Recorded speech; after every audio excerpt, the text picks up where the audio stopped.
Live. Oh, it's kind of bright here. Let's there you go. Much better. Oh, maybe this is better. Can you see me now? All right, let's do some super chat about tonight's The Walking Dead Season 8, Episode 7. Well, I'm trying to get the lighting right here. The episode is Time for After. Bright? No? Okay. Alright, there's a lot to dissect. First of all, this video contains spoilers, so heads up. If you haven't seen tonight's episode, you've been warned that this video contains spoilers, so spoiler alert. Let's see, I have my notes here. First of all, I want to say, holy shit. Daryl's plan actually worked. I mean, I had my doubts. I was like the doubting Thomas the whole time. Daryl's trying to sell his plan to Michonne and Rosita. Rosita and Michonne ultimately disagreed and walked away. But they did not stop Daryl. They understood where Daryl's coming from. But before let's just dissect first. First of all, the episode started out with scavengers holding Rick captive in that container, and Rick, for some reason, was still holding out on a hope, holding on to a hope, or his hope, that the scavengers would end up helping his group, Rick's people, in the fight against Negan. I've mentioned in the previous episodes, in the previous weeks, that I just don't understand that plan. The scavengers already betrayed Rick's group in at the end of last season. So for Rick to, I don't know, for Rick to be hoping for or giving scavengers a second chance at joining them, it's just, I just don't understand. I can't wrap my head around that. Even more so than I'm doubting Daryl's kamikaze plan. So it starts out with that creepy, freaky girl, the leader of the scavengers, pretty much taking photo of Rick, half naked, and she was using that old school light bulb camera where it goes off every time you take a shot. I was like, holy crap, of all that piles of trash within that location, there isn't a single Polaroid. She had to go that style. And then she had to have somebody also did a sketch of or you know, drawing of Rick. I was like, this is just too comical. This whole thing is just, it's funny. And that's where the title kicks in when she said, when Rick asks her, what's this for? Why are you sculpting me or whatever? And then she says something along the line of, this is for after. Hence the title, Time for After. And then bam, it cuts to Eugene, who by this time already knows who the traitor is, and that traitor is Dwight. So Dwight confronts Eugene, and Dwight pretty much reveals himself, basically saying, hey, this place is gonna fall. It's just a matter of time. Negan's gonna fall. We're gonna run out of food, and you gotta pick the side. You gotta pick a side, and the side is to survive is with Rick. That's what basically Dwight is. That's what Dwight is basically telling Eugene, trying to keep Eugene from blurbing his mouth to Negan about the fact that Dwight is the snitch or the rat, and Eugene pretty much gives Dwight a pass with the condition that Dwight's plans would not harm anybody within the walls. It seems that Eugene has developed compassion for the saviors, the people. He's scared to death. He's scared to death of Negan. He's still, you know, I am Negan.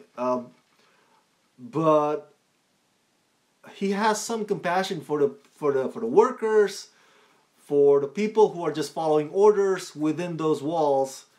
And so that's why that's why Eugene gives Dwight a pass. And then you see Eugene confronts Father Gabe, who is sick from the last encounter with Negan.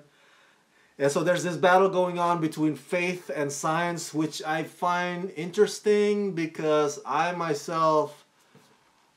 of those few people who actually believe that faith and science can go along together. I know, maybe many of you will disagree. A lot of people out there says, hey, if you believe in science, there's no way you can believe in God. Or if you believe in God, then usually God comes first before science. I, for one, think it can be hand to hand. Hand in hand. It can help each other out. Faith and science doesn't have to conflict, or doesn't have to go against each other. But that's just my personal belief. It was a very fascinating conversation between Father Gabe and Eugene. Father Gabe, he behaves like he's in his dying bed, and he looks like shit, basically. So instead of confessing to what he's done or in the past, well, he probably already did. Well, he did confess to Negan. So I guess he's taking this, what he considers to be his last minute on Earth, to take everybody else's confession. And in the case of Eugene, he's telling Eugene to do the right thing. The right thing. Gabe says, when the time comes, when it is the moment, Eugene, you would know to do the right thing. So, and then it cuts to Daryl, Rosita, and Michonne. Okay, about this plan, I said earlier I was a doubting Thomas. Because, okay, if you follow the previous episodes, right? So we see a rift going on between Rick and Daryl. There's a disagreement.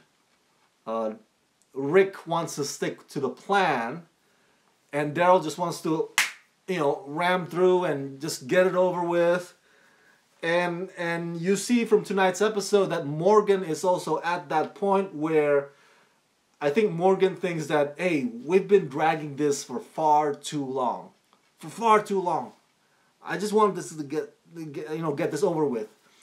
And Daryl, I think, is motivated by his anger because he was left very defenseless and weak, and he was traumatized from when he was held captive by Negan. Do you remember that when he was in that hole, and then they kept playing the same music again and again? They were basically mentally torturing Daryl, and Daryl was just so pissed. I think he's at that point of no return. So he just wants to see the saviors, all of them dead, including Negan, and he's not patient anymore. He can't wait anymore. I was like, why do I have to wait for Rick's plan and the scavengers, And part of me kind of like agrees with him because, again, as I said earlier, it's like, I don't understand this whole plan of giving the scavengers a second chance. It's like, what the fuck? Of all the people you wanna have joining you, why the scavengers? But at the same time, it makes sense because the kingdom, Ezekiel's people, they're no longer with the fight because a lot of them got killed in that ambush. Do you remember that one? So I'm assuming they're in the moment of grieving. They're basically got their, what's the metaphor I'm trying to look for here? They're on their knees, basically. They got hurt badly. So it's not that they don't want to join the fight, but a lot of their loved ones died in that fight. So now they're even Ezekiel is emotionally distraught right now.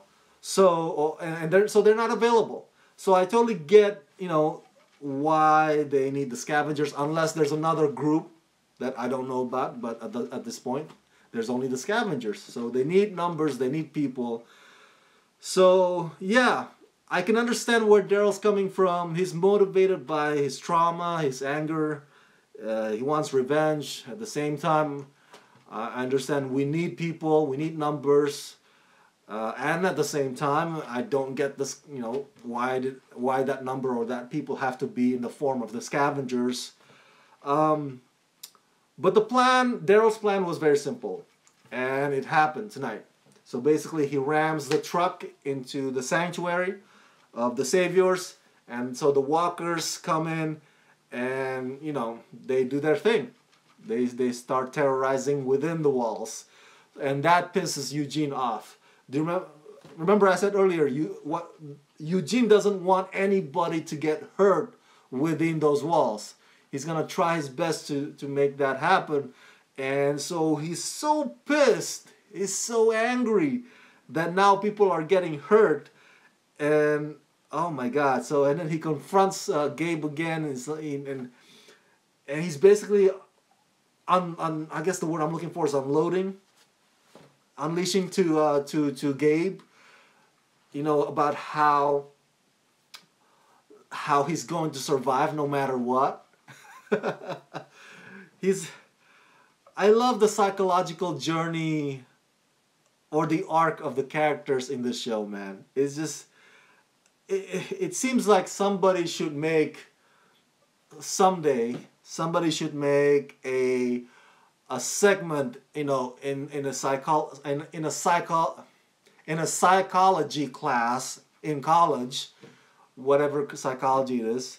They should have a segment, or maybe a couple of classes devoted to dissecting the psychology of the characters in The Walking Dead, because I think what happens tonight with Eugene is fascinating. It's fascinating. We also see a glimpse of Eugene confronting. There's a lot of confrontation going on in this show, and so this segment was about the boombox versus the bottle of alcohol, because Eugene wants to. Okay, I don't know about you guys, but when I drink alcohol, I do fall asleep. So I'm guessing that's the effect that that alcohol has on Eugene. When I drink enough alcohol, of course I'd get in a party mood. But then after a while, I fall asleep. I get drowsy. So Eugene wants that effect, to drown himself out from all the stress and all the terror and all the walkers and the fact that they're running out of supplies. But the girl providing the alcohol is that same girl from the past who feels betrayed by Eugene. She wants her boombox fixed by Eugene. So that's the trade-off. But man, okay, so do I feel sorry for Eugene? I guess to a certain extent. Remember, I told you in the previous videos that I don't see him on the same level as Gregory. Gregory is... Okay, so Eugene and Gregory both look out for number one, right? They look out for themselves. But the difference is that Gregory really... What's the word I'm looking for here? He's the epitome of cowardice. There was not... I can't think of... or I can't remember a single moment where Gregory even considers to take risky situation to help somebody else other than himself. Whereas Eugene, in the past, had some moments, 2 or 3 moments, where he did kind of stick his neck out. If it means, if helping or sticking out for that somebody means that it would help him in return. So I think that is the difference between Eugene and Gregory when it comes to looking out for themselves. But if you disagree, share your thoughts in the comment section below. There's also a shot of Eugene finding Sasha's iPod. We saw Sasha's coffin. Do you remember when Sasha comes out as a walker at the end of the last season? And so Eugene finds Sasha's iPod, and he designed this device so he can find help from the outside world. But then Dwight stops Eugene. There's so much going on with the arc of Eugene in this episode. It's fascinating to watch. By the way, I joke around when I was watching the episode. It's like, oh, yeah, Sasha. I miss Sasha. That was before Sasha goes on and gets beamed up to the Star Trek Discovery now. Freaking Sonequa Martin Green. So back to The Walking Dead. I commend Eugene for not ratting Dwight out. There's another moment where he could have done it, but he didn't. So next week is the mid-season finale.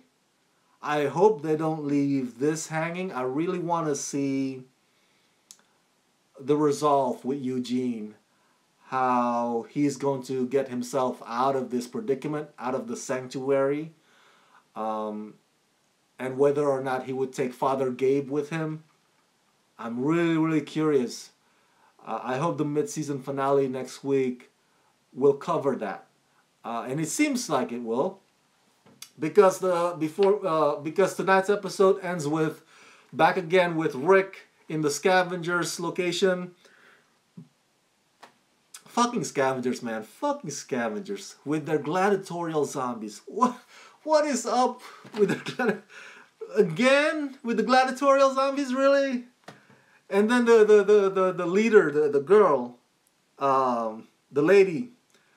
She's so freaky, man. She keeps like asking like she has this fantasy where she wants to sculpt Rick naked or something like that.